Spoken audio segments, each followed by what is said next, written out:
Ikaw, General Brother! General Nartates! Gumawa kayo ng aksyon. Ano pang hinahanap ng mamamayan? At sa panghuli, ano pang inaantay ng AFP at ng PNP? Anong ebidensya pa ang wala? Anong bigat pa ng mga pagbubunyag ang hindi nailahat para sila ay mag-alangan pang kumilos? And that is now the call ng mamamayang Pilipino. The Armed Forces of the Philippines and the PNP must have their conscience call and moral duty na ang kanilang obligasyon ay pangalagaan at protektahan ang mamamayan, ipagtanggol ang kabutihan ng buong bansa. Taong bayan ito Taong bayan itong hinaharap mo. Saglit lang naman ho yan, kuya. December 25 ito. Saglit lang naman ho yan. Sandali lang kami. Taxpayer kami, karapatan namin dyan. Kaya sandali lang, aalis na kami. Trabaho lang po naman namin po ito. Opo, naiintindihan ko. naman yung trabaho namin. Kami po yung Kaya ang magtatagal po. trabaho ninyo, ang bantayan, eto. Kami eto, karapatan ko to, taxpayer ko. Maninanakaw ng gobyerno ito. Lumalaban kami para sa inyo. Naiintindihan po namin yun. May apo ka ba? May anak ka ba? Nahi ka yata, di pa kaki. Utang ng itong mga general natin na active sa police, AFP o sa PNP na daig pa kayo. Itong mga to may bayag. Kayong putang serbisyo. Dapat mag-imbestiga kayo. Gumawa kayo ng aksyon bago imbestigahan nyo yung nilabas ng mga ex-marine. At kung totoo, anong gagawin nyo? Mga putang ina nyo. Kakaginig kayo ng laman. Ako, matagal na akong retirado. Pero, nung nalaman ko, napanood ko yung huwag niyo sabihin, AI na naman yung mga huwag niyo sabihin, palabas na naman yan. Ngayon, lumabas yan, kahit na na-impeach pero hindi kayo makakaligtas. Kapay lang kayo sa ombudsman. Mga buwak kayo ng ino nyo. Ikaw, General Brother! General Nartates! Gumawa kayo ng aksyon para maging bahagi kayo ng kasaysayan ng Pilipinas. Maawa kayo sa Pilipino. Sa susunod na henerasyon, maawa kayo. Dapat magsilbi kayo sa mga Pilipino, hindi sa politika. Mga putang ina. Ikaw, Marcos, ikaw ang masyadong ginawa mong mafia ang gobyerno. Putang ina nyo. Dapat umalis ka na dyan. O kininam, kay Ilocano ka. Dapat kayo Thank you, General. naiiyak ako. Hindi ko inintindihan sarili ko. Nag-aaway kami ng pamilya ko. Lahat ng kababayan ko. Inaalipusta ako. Bakit ka daw kinakampen dahil ka Ilocano ka? Wala ka. Kahit Ilocano ka, kay kapatid. Kita mo, kapatid mo. Sinusuka na. Hindi lang suka. Tinatay ka. Ang ina mo. Dapat umalis ka. Dinaig mo pa ang tatay mo. Ang ninakaw ng tatay mo, tinripli mo. Nasa book of records yan. Di ka makakaila. Ilocano din kayo, sir. Oh, I'm from La Union. From La Union. Bawang La Union. Puntahan mo ko sa sa Bawang. Sir, sinuportahan niyo pa si BBM nung tumakbo siya 2020. Putang ina, hindi lang suportahan. Kinampanya ko. Dalawa sila ni Vice President Sara. Akala ko dahil Ilocano magbabago siya para marigain niya yung ng pamilya nila. Kaso anong ginawa mo? Putang ina. Tama yung sinabi ng ate mo. Bangag ka. Adik ka. Ganyan ang ugali ng isang adik. Maraming salamat. Sir, isa na lang, Ano? sir. Oo. Kay Trillanes, sabi niya, hindi daw totoo yung mga binitawang ng mga Alam mo, siyempre, ano yan eh, normal yan sa isang paparatangan mo na defense mechanism. Hindi deny. Meron ba ng mga amin? Gago siya. Hanga rin ako noon nung nagre-revolution siya. Noon, nagkukudeta siya. Pero ngayon, anong ginawa mo? Utang na dapat nagkukudeta ka. Kasama ka namin na umaano sa gobyerno. Ang isang pinaglalaban natin noon at ngayon, korupsyon. Di ba? Kaya ka nagkudeta. Nilabanan mo ang gobyerno noon. Ano ginagawa mo ngayon? Sinupalpal ka ng mali-malitang pera. Chef. Thank you, sir. General. Ah. Thank you po. Thank you po, General. Thank you po. Thank you po, Jen. Dito tayo kay... Ayun pala si Kung ano. Ayan pala si Kung. Dito na tayo.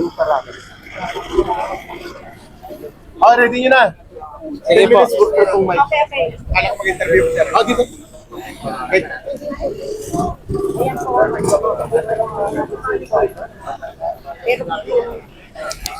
Isang ganun. Before na mga 10 minutes. Ah, sige na, dito na si Kong Mike. Interview lang, Kong. Yan, dito. 10 minutes lang, ha? Kong, lagay ko lang yung mic, Kong. Approve. Morning, Kong. Thank you, Kong. Morning, good morning. Anong Kong Sen? Wala. Biro lang. Ako, Senator na yan, batik. Ay, Naku, Diyos ko po. Buhay pa, buhay pa. di buhay pa yan, Kong. Buhay pa yan. Mahal yan, mahal yan. Di mura lang yan, Kong. Ah, mura ba? Nasa EDSA po tayo, EDSA. Magkakarapat po tayo. Ako na. Para, ayun. Ayaw na yata kumagat, ha? Ay, ito, mayroon isa. Ganda kasi may para marinig maayos. Nawala yung ano mo. Ganun mo na lang siya, oh. Nawala yung Oh, screen pwede niya. ko naman, kapitan ko na lang, ganyan. Ganun na lang, hawakan na lang niya. Ayan, ah. Hi, Kong. Good morning. Good morning sa inyo. Ano pong reaction nyo tungkol po doon sa sinabi ni Trillanes? Kasi po, sa paglantad ng 18 na ex-marine kahapon, ay kasama po kayo doon sa binabanggit niya na kakasuhan po niya. Well, una sa lahat, wala akong problemang harapin yung binabanggit niyang kaso. Pero mas importante dito, harapin niya yung mga sundalo. Kasi yung mga sundalo yung nagsabi na sila ang nagdala ng pera. At katunayan, bago pa man lumabas, sila mismo gusto nilang makaharap at magsalita tungkol dito sa isyong to. Napakaganda nito dahil malalaman natin ang katotohanan. Malalaman natin kung ano talaga nangyari doon sa ICC, ano talaga yung naging partisipasyon ng mga sundalo, at maging isa nito Trillanes. Dahil yung nabanggit niya doon sa affidavit, sila mismo yung nagbitbit ng pera. Sila mismo yung nagpapalit ng pera.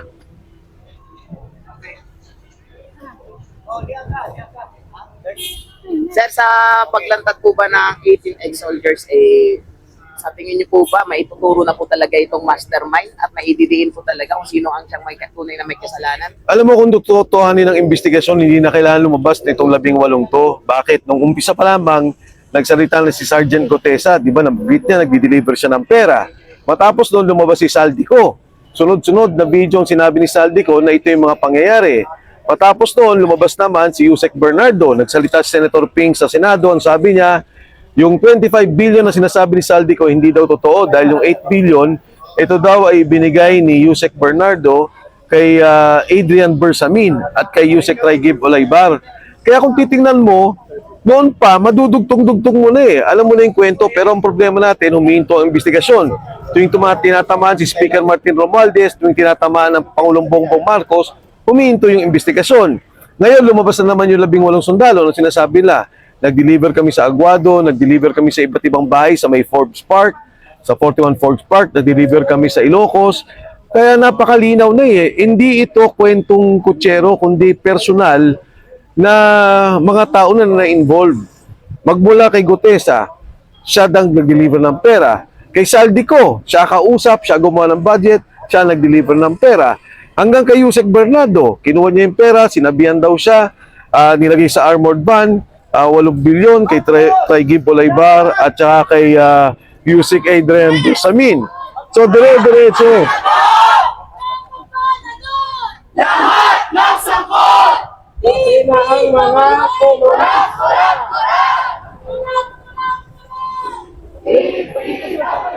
Sinadya pa talaga lumapit. Ayan. Mabata nyo pa. Wala pa kayong alam sa mundo. Hindi, okay yan. Sa pag-aaral mo sa UP. Okay naman yan kasi sabi naman nila galit sa kurakot eh. Siguro lahat naman tayo nagkakasundo na talagang galit tayo lahat sa pangungurap sa bansa. Kung saan kaya patungo itong lahat na ito, yung paglabas ng 18 na Marinsu na ito, saan kaya patutungo ito? Inaasahan natin na magkakaroon ng investigasyon. May mga kausap na ako sa Kongreso. Nakita ko na rin yung ifinail ni Senador Amy Marcos na magkaroon ng investigasyon dito. So, dire-diretso pa itong tingin ko lalabas. Kailangan talaga imbestigahan. Yun naman ang gusto ng taong bayan eh, magkaroon ng transparency, magkaroon ng investigasyon, malaman kung anong totoo. Baging yung impeachment, di ba, ang sabi natin, nag-file tayo para malaman natin ang katotohanan at mismo ang Pangulong Marcos sumagot. Ano ba talaga ang partisipasyon niya dito? Kasi nakikita natin sa ebidensya, nakikita natin sa proseso, nakikita natin yung pondo, malinaw na may pirma siya dito, siya nag-release ng mga pondong ito. Kong, last Okay na. last na. Oh. Speaking Sergeant Cotesa, Kong, ang dami po kasing nangihingi ng update sa kanya. Do you have any update? Wala akong update sa ngayon. Ang pinakahuling update ko na nakuha sa kanya, sabi naman daw, medyo lumuwag. Kasi kung naalala ninyo nung una, nakapag-usap kami, alam namin yung nangyayari, patapos nun, nawala. Matapos magsalita ni Saldico. Pero ngayon, kailan lamang, lumalabas naman, may mga nakapagsalita na mukhang okay na naman at maayos na yung kay Saldico. Nabalita po kahapon, sir, na si Orly Gutesa ay nasa abroad na daw yung ano po masasabi niyo doon? Nasa? Nasa abroad daw po. Wala naman. Wala akong nakuhang ganung wala akong nakuhang ganung impormasyon. Sige po, thank you. Thank you. Thank you, Kong. Galaw tayo na galaw, may patusal tayo. Yung nangyari na yan. At malala yan na papanagutan dapat yan ni Marcos at Pero Romualdez. And isa pang aspeto, the revelations made dito sa nangyaring 18 witnesses ay kinokompirma na ang ICC bayaran. Ang ICC sindikato, bogus at walang otoridad na mangialam at mangimasok sa mga problema ng Pilipinas, lalo na ang kanilang patuloy na illegal na pagpapakulong kay Pangulong Duterte.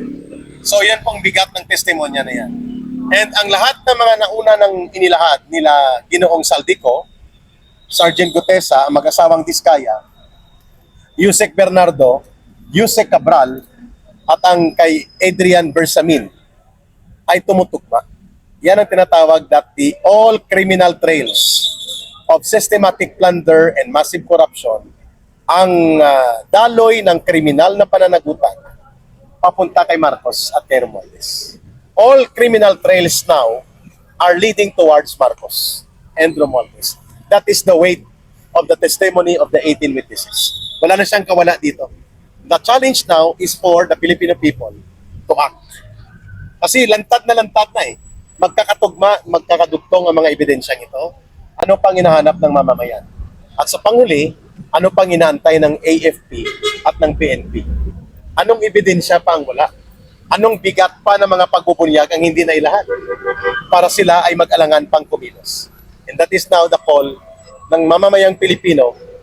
The armed forces of the Philippines and the PNP must have their conscience call and moral duty na ang kanilang obligasyon ay pangalagaan at protektahan ang mamamayan, ipagtanggol ang kabutihan ng buong bansa, at huwag hayaan na ang gobyerno ay bulok at nagnanakaw sa mamamayan. The challenge now goes to the AFP and the PNP and to the Filipino people. Maraming salamat. Sir, anong masasabi niyo doon sa, kasi patuloy na dinideny po ni Trillanes na ito isang paninira lamang, at sabi nga niya kahapon ay kakasuhan niya daw itong mga 18 na ex-marine, si Sir Mike Defensor at saka si Attorney Baligod.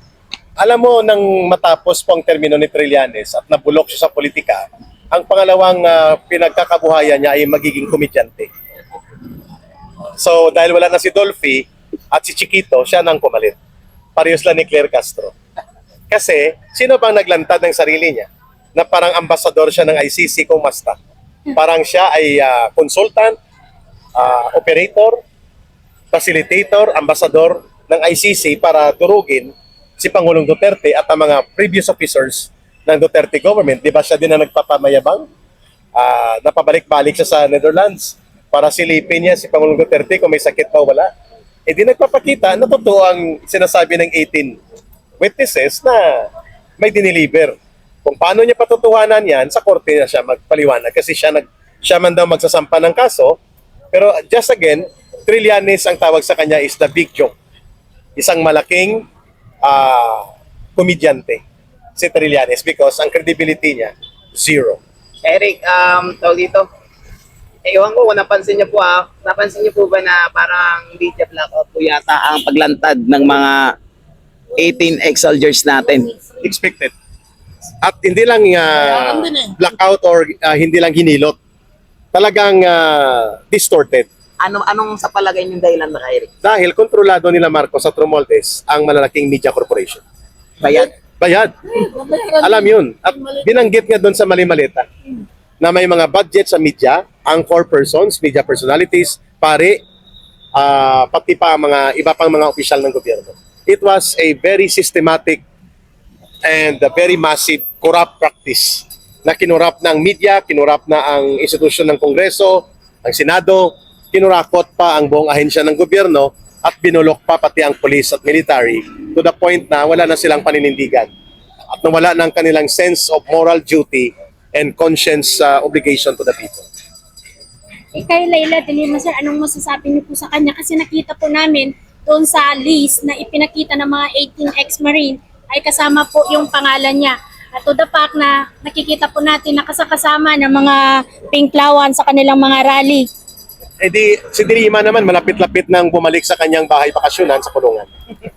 Kapag nagbago muli ang administrasyon, which sigurado tayo magbabago yan, in the next 2 years and a half or earlier, ang kulungan ang nag-aantay kay Dilima.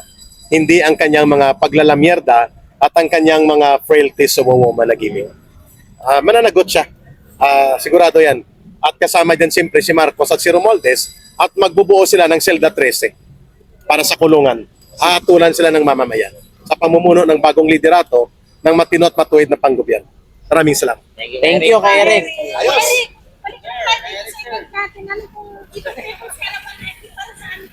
Ito'y para muling pukawin at balikan ang mga aral ng kasaysayan. We inspire the people na ang pagkakaroon ng people power ay isang pangyayari na nagpapakita ng lakas ng taong bayan para maglikha ng pagbabago. And ang pagtatanggol ng kalayaan at demokrasya, hindi yan ibinibigay on silver platter. Yan po ay hindi hiningi, ipinaglalaban yan. Kagaya ng ating paglalaban ngayon, nalinisin ng gobyerno, ituwid ang pamamahala at baguhin ang ating kalagayan na kung saan nabubulok at kurakot ang namumuno sa ating gobyerno. And that shall come from the sovereign capacity and sovereign power of the people. Yan ang purpose kung bakit nandito tayo. Thank you.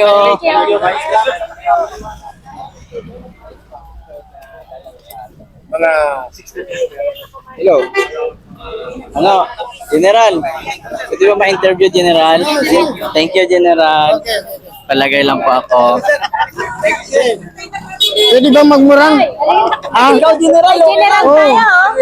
Pwede magmurang? Ay, kagawad Ronnie, oh. Si Ronnie. Si kagawad eh, oh. Ayusin ko lang, General, para maganda yung boses natin. Baka may lalagay Para malinis ang ating yan. Para marinig nila ng maayos. Pwede magmura? Pwede magmura? General, ikaw ba? Unahan ko na po ng tawan. Okay. Sino magtatanong? Go! Sir, Oh. ini-opinion po doon sa paglabas kahapon ng mga ex-marine. Alam nyo, saludo ako. Huwag sana magaya kay Master Sergeant Gutesa. Pero saludo ako. So, 5 feet, hindi ko alam. Ayan. So, alamin natin kung anong halaga ng pizza, ng coin na ito. Alright? So, let's move on to our third Vice President, si Fernando H. Nanding Lopez Sr. Alright. So it's yellow, he's from Visayas, from Iloilo. Ito yung date na when he was born and when he died. Alright? But something unique about this Vice President is that he is not only the third Vice President, he is also the seventh Vice President. So he had 2 terms. Alright? He was Vice President twice. And he is described as a provider, and he is known as the Rice Czar. Alright? From Iloilo, yes. And we move here to our 4th Vice President. Okay. Carlos P. Garcia, also yellow, so also from Visayas, from Bohol, or November 4, described as AI as a rebuilder. Right?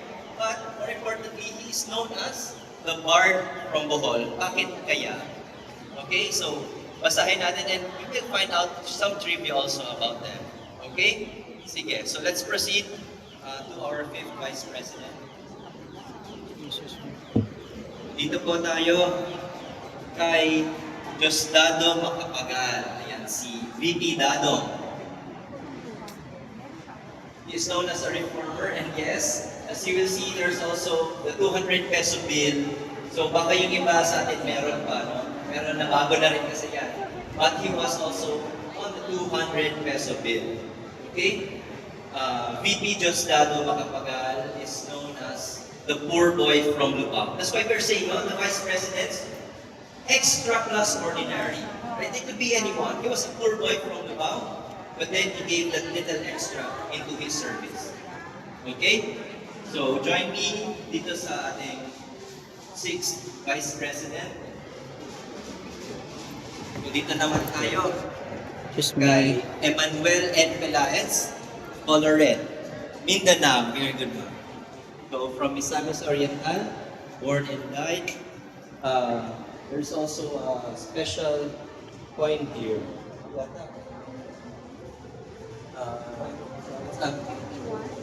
Memorabilis coin, commemorative coin, yes. Ayan. Described by AI as strong will. Okay? But he is also known as the pillar of Mindanao. From Mindanao, yes. Don't see it. And of course, don't forget now, there are QR codes at the bottom which you can scan. So let's proceed here. Ito na ang ating 8th Vice President. Bakit 8? So galing tayo sa 6th.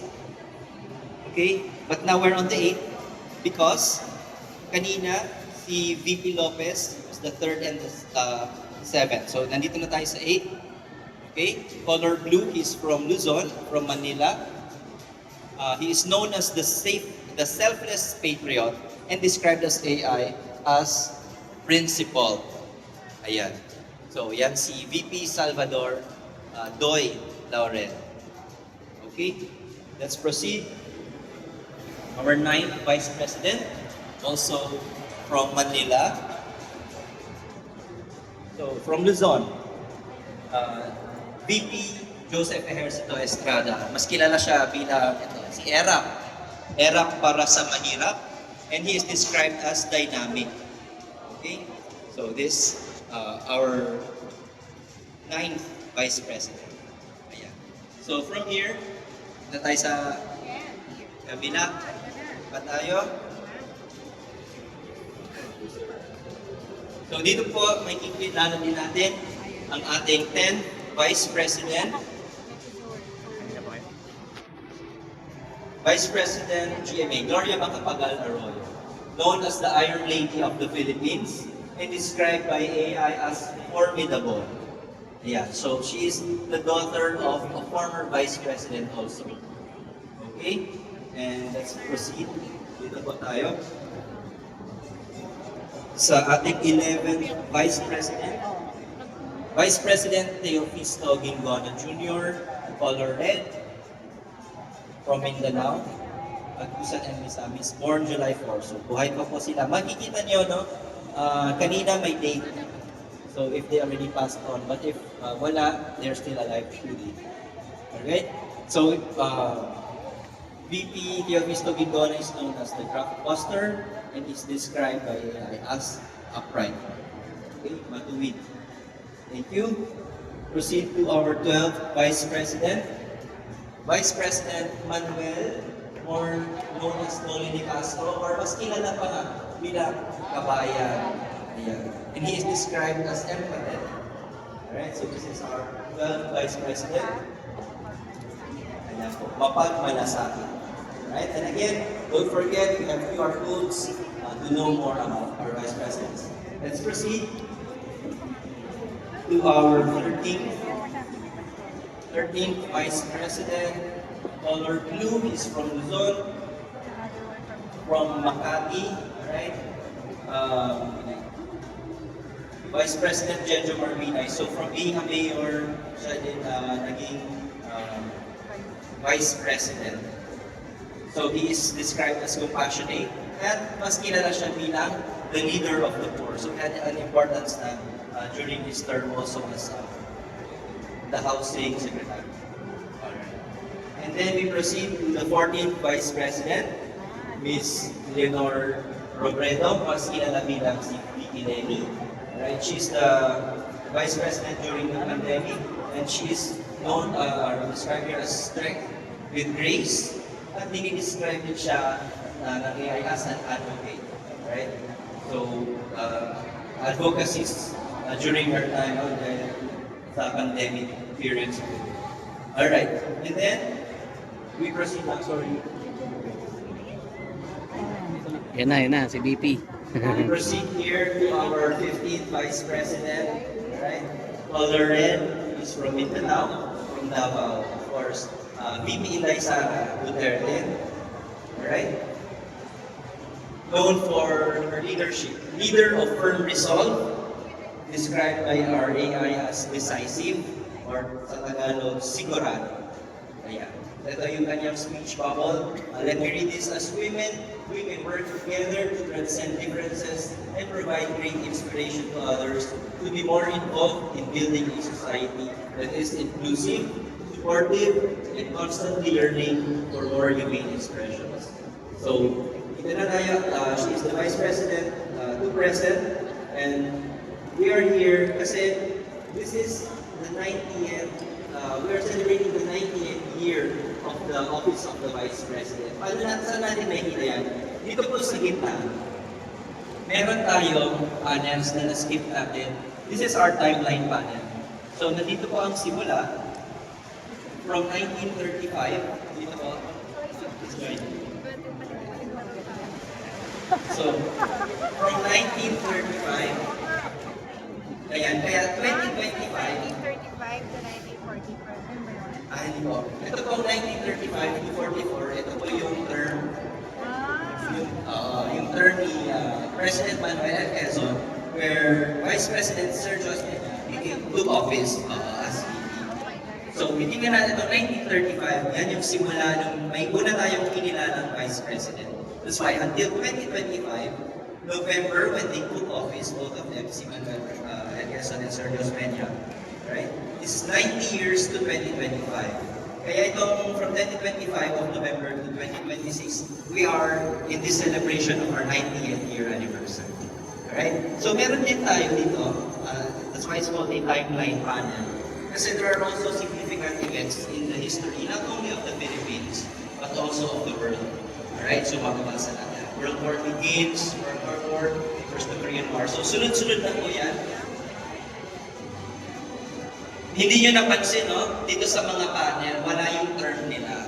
So dito sa timeline panel, dito nyo makikita kailan sila naging Vice President. So nandyan yung year, 1946, and ito meron kasi sa terms, that's why there is an ending, an end year. And then, si Carlos, we will also note pala, no? Na some Vice Presidents, they became Presidents. So we will be able to notice that. Like for example, VP Carlos P. Garcia, pagdating po natin dito sa karugtong na timeline panel, he's already here. 1957, President Carlos P. Garcia. Right? And then his Vice President was just Video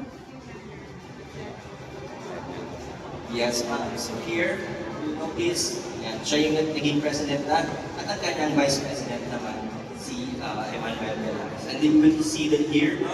When they took office. So, I'm sorry, dito pala yung kasama na pala yan, yung year, no? When they took office, and these are important events during their term. Alright?